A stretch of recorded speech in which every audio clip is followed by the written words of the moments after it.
Hello again, part 2. 2012 we've covered. 2013, right.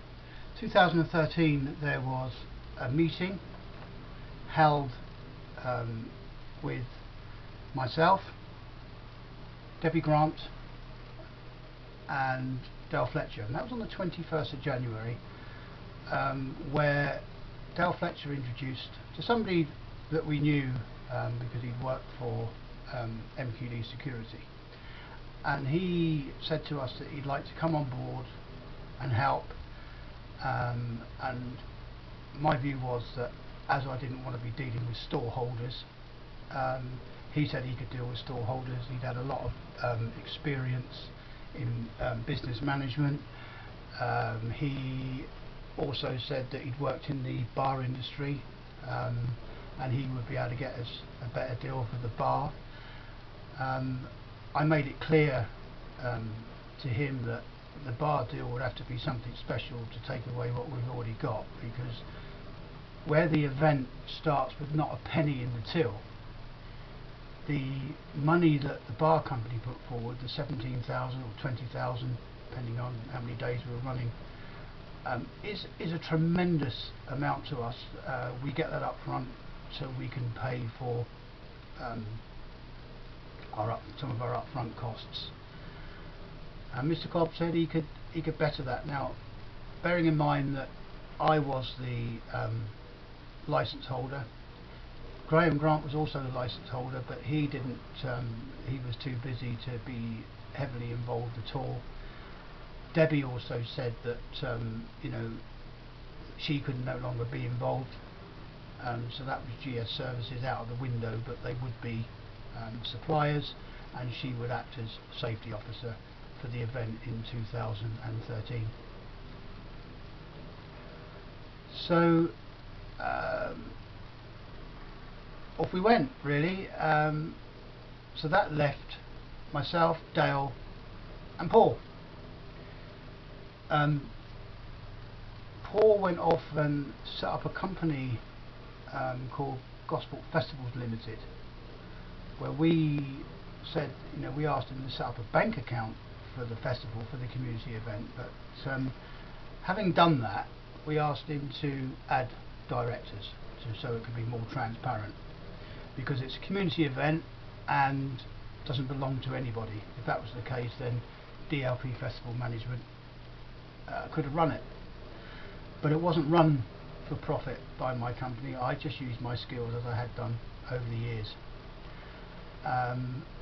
and so he said that he would add directors anyways of this limited company, and he'd also set up a bank account for the limited company. Well, as time went on, the bank account couldn't be progressed because of a poor credit rating from Mr. Cobb. He could not get a proper current account for Love Nor Money. I asked him to leave that and I would set something up, and I had an appointment with Barclays, but then he came back to me and said, I've done it, it's all set up. I'm with Metro Bank in London, how banks should be run, blah blah blah blah. So because as it was done, I cancelled my appointment with Barclays, and to his word, Paul, on receiving the bank details from his bank, the card, payment card, etc., or what I call the bank card, he brought round to me the card, the login details for the account, and he said, so you can be rest assured that any money goes in, you can see exactly where it's going for the festival, blah blah blah blah. And I said, thank you very much, and I put it in my safe, and that's where it remained, because there's no money gone into it at that point. And of course the publicity that we were setting up was being paid for by me.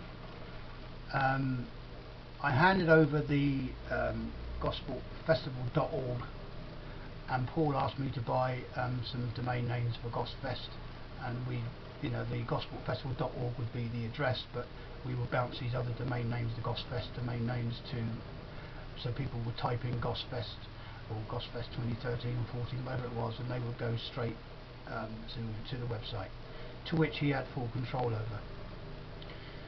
Which means any people that were requesting, like for music, for concessions, for everything, were going to his server.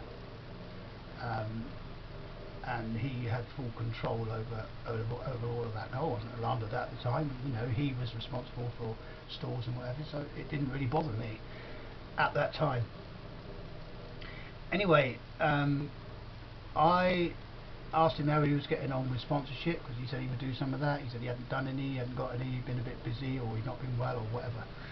So again, I just called in my old contacts, and any sponsorship that I raised were given the bank details to the festival account,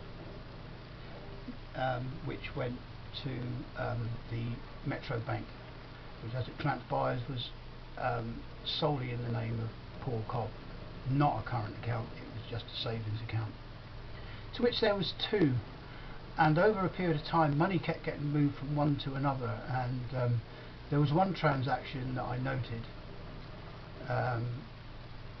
and where Mr. Cobb had gone to Privet Road, spent over £100 in the Co-op shop on a Thursday or Friday evening, and then came out and pulled money, cash out, about £70 out of the hole in the wall.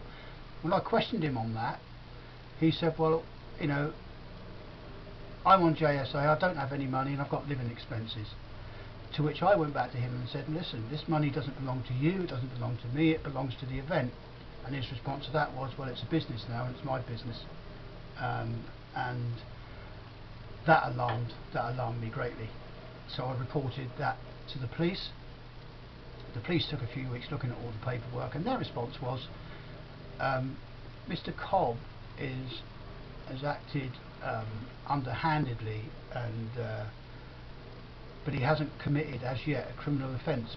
And the reason for that is because the company is in his name, the bank account is in his name, and there is no written structure as to what each people's roles are. So therefore, you've been tucked up by him, and my advice to you is to protect the event the best you can, which was, of course, impossible. So we ploughed on. In that time, money was going missing. It was being spent on some things perhaps that you know, he felt the festival needed. Slush machines, 2 slush machines at a cost of 5,000, a caravan that he wrote down as accommodation, fire extinguishers that we could have got from GS Building Services, because we only used them for that one event. All sorts of things that money was being wasted. A new computer system, PC system for indoors, a new iPhone, a new iPad, you know, and I was absolutely tearing my hair out, but there was nothing I could do. So we get to the time leading up to the festival. The bar companies that Paul Cobb had introduced were not, or he said were putting money up front, but when I contacted them, they said we were never going to put money up front. Paul Cobb, in his email responses, which is all documented, said that, oh, it's the first I've heard that was the agreement. And I said, well, it's not the agreement, Paul, is it? Because they said they're not doing it, so they're no good. We're now 6 weeks out before the event. We don't have bar company. We need a lot of money to start paying things out. So Maya, you know, we had the power, we had the stage, we had the lighting. I mean, DLP Festival Management were given a budget for me to book acts and whatever. I was given a budget of originally 12,000. Then I offered him the Hoosiers. I said, look, we've got the Hoosiers. Can we afford them? Can we not? It's your call. Yeah, go ahead with the Hoosiers. What a fantastic lineup. And you remember his post, I'm sure, saying, we've got the Hoosiers. How wonderful are we? So that took the bill up from 12 to 17, which is still a snip. Now the reason I get these bands, and I get them on good deals, is because I've been in this business for 40 years. I know the managers, I've worked with their, you know, I've worked with these companies, and they generally you know, have come to me saying, look, you know, we've got so and so going to go out on tour later in the year, can we use the festival as a warm-up? And I get a good deal. Now what I pay for these bands is totally irrelevant. I'm given a budget this year bearing in mind that I've lost a lot of money the previous year. So I put a really strong lineup together in 2013, a really strong lineup, and we exceeded every footfall that we've ever had in the whole history of the event. And I know for a fact, knowing the event well, we were well oversubscribed on Friday, Saturday and Sunday. And the night of the Hoosiers, you know, if there wasn't 7,000 people on that site that day, then I don't know. Other people like Peter Crew, who knows the event well, has been comparing for many years, said the same as me, and others that I spoke to said, fantastic, look at these numbers. The problem was that we're only licensed for 4,999, and when I questioned Mr. Cobb that we're oversubscribed, he told me to go and mind my own business, nothing to do with me. So so there you were. I was completely kept out of the loop. I spent most of that weekend in my control room, in my office, my van, whatever you want to call it. I was, you know, although my radios are being used, Councillor Craig Hazel, who was on the payroll because he wouldn't do anything for nothing, refused, as he was in control of communications. I wasn't involved in anything. Cobb was allowing traders to move around on site when they turned up late, even though the site was open, and it was totally illegal to allow that to happen because all he was interested in was the money. We still don't know the figures on how much money he actually took from the gate. What we do know is that on the Friday night there was at least 5,000 people in there paying, which we say 4,500 of them paying £2 a head. Why was there only £1,200 in cash put in the safe? Councillor Mark Hook called me up to the office and asked me that question, and I said, well, there's Mr. Cobb, you ask him. I had nothing to do. I wasn't allowed anywhere near the gate, not that I wanted to. I didn't see the money. You know, Graham Grant and Paul Cobb were the ones that were running around with the buckets, collecting the buckets. Oh, and Matthew helped with that as well. What happened to that money, where it was counted, we don't know. All we know, it was all given to, well, I assume it was all given to Paul Cobb. I honestly don't know where the money went. So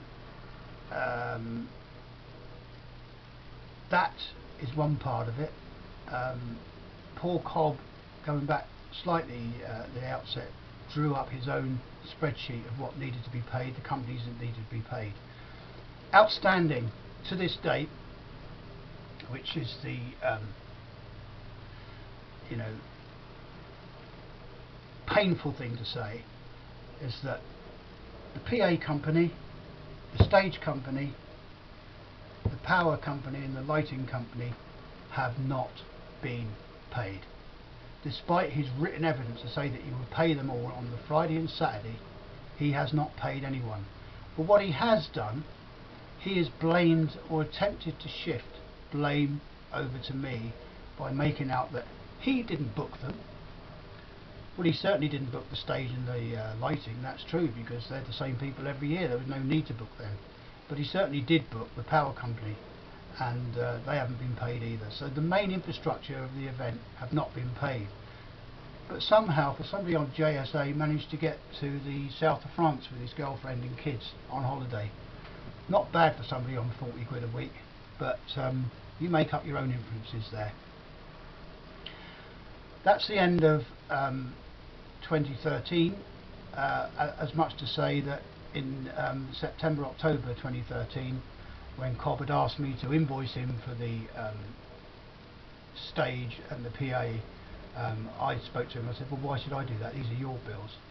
And he said, well, it just makes it easier, and you know, whatever. But anyway, I invoiced him. The bottom line is he didn't pay it, and I've taken him to court. We'll come back and I'll explain what happened.